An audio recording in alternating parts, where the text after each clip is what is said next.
And I want to turn now to Trump's new threats against Canada's airline industry. Bombardier appears to be the prime target. Sectors of Canada's economy have been clobbered by U.S. tariffs. Bombardier's private jets are selling globally, and so they're building a new plant, expanding. We'll be able to change the way we're producing to bring more efficiency in the way we're producing the airplane. Breaking tonight. After President Donald Trump imposed heavy tariffs that directly hit Bombardier during a tense trade dispute, Canada didn't just respond with words.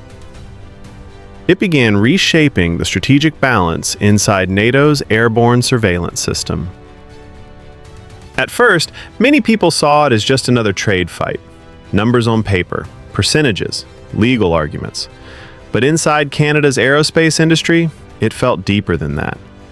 Bombardier was not just a company, it was a symbol of Canadian industrial capability.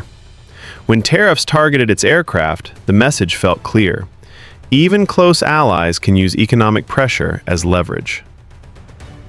That moment forced a hard realization in Ottawa and in Toronto's aerospace corridors.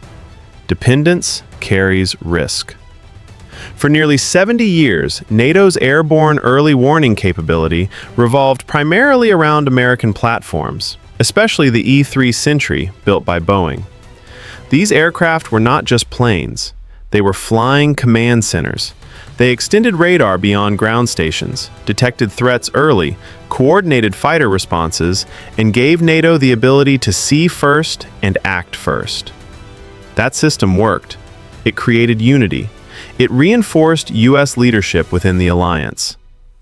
But it also meant that one country held overwhelming industrial influence over one of NATO's most critical capabilities, the radar picture. Airborne early warning is not optional. In modern warfare, whoever sees first often wins. Radar data determines whether an unidentified aircraft is intercepted in time. It determines how quickly missile threats are tracked. It shapes the entire command chain's reaction speed. Control of that system equals strategic weight. When tariffs reminded Canada how vulnerable trade relationships can become, policymakers began looking beyond short-term retaliation. They started thinking long-term. The question was no longer, how do we respond to tariffs? The question became, how do we reduce structural vulnerability? That's where the partnership with Saab around the GlobalEye platform became more than a business arrangement. GlobalEye combines Saab's AEW&C extended range radar with the Global 6000 aircraft platform produced by Bombardier. Technically, this matters for several reasons. First, the Global 6000 is a high-performance business jet with long endurance and high-altitude capability. That allows GlobalEye to remain airborne for extended missions while covering large geographic areas. Second, the AEW&C radar uses advanced active electronically scanned array technology, providing long detection ranges and the ability to track multiple air and maritime targets simultaneously. But beyond the technical side, the strategic significance lies in diversification. NATO's aging E-3 fleet is approaching retirement. Replacement decisions are not symbolic. They will define the alliance's surveillance structure for decades. If every replacement aircraft comes from the same supplier, the industrial dependency continues. If multiple allied suppliers are involved, leverage becomes distributed. Distributed leverage strengthens resilience. This is not about undermining the United States. U.S. defense capability remains central to NATO. However, strategic maturity within alliances often means spreading capability across trusted partners. When Canada contributes a critical platform, it enhances alliance redundancy.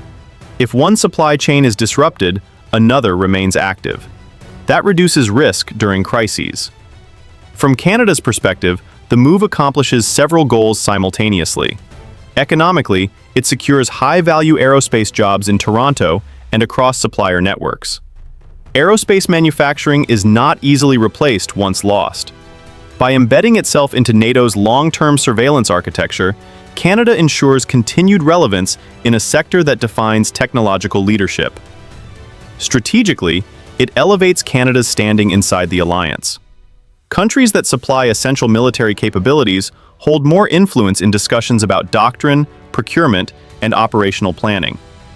By helping provide airborne early warning aircraft, Canada moves from peripheral contributor to structural stakeholder. Politically, it reduces vulnerability to future trade shocks.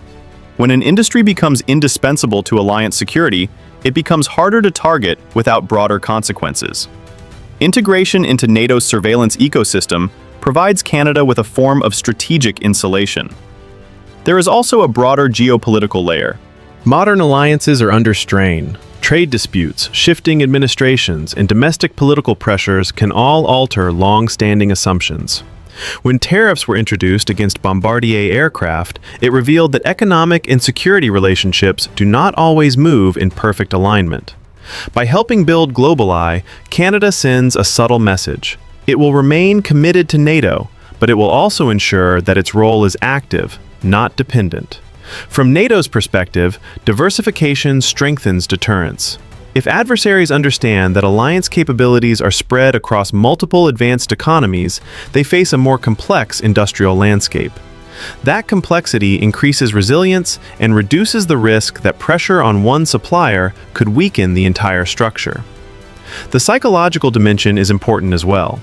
For decades, airborne early warning was almost synonymous with American platforms. Changing that narrative signals that the alliance is evolving. It signals adaptability, and adaptability is a core component of deterrence. Inside Toronto's production facilities, the daily work may look routine: systems integration, structural assembly, radar installation. But the long-term impact is structural. Each aircraft delivered represents not just hardware, but a shift in how NATO distributes responsibility. Critically, this shift does not remove the United States from the equation. It balances the equation. Balance reduces overdependence. Overdependence can create political friction. Balanced partnerships create stability. There is also an Arctic dimension. Canada's geographic position makes it central to northern airspace monitoring. As Arctic activity increases, having domestically connected surveillance capability enhances Canada's ability to coordinate with NATO while protecting its own sovereignty.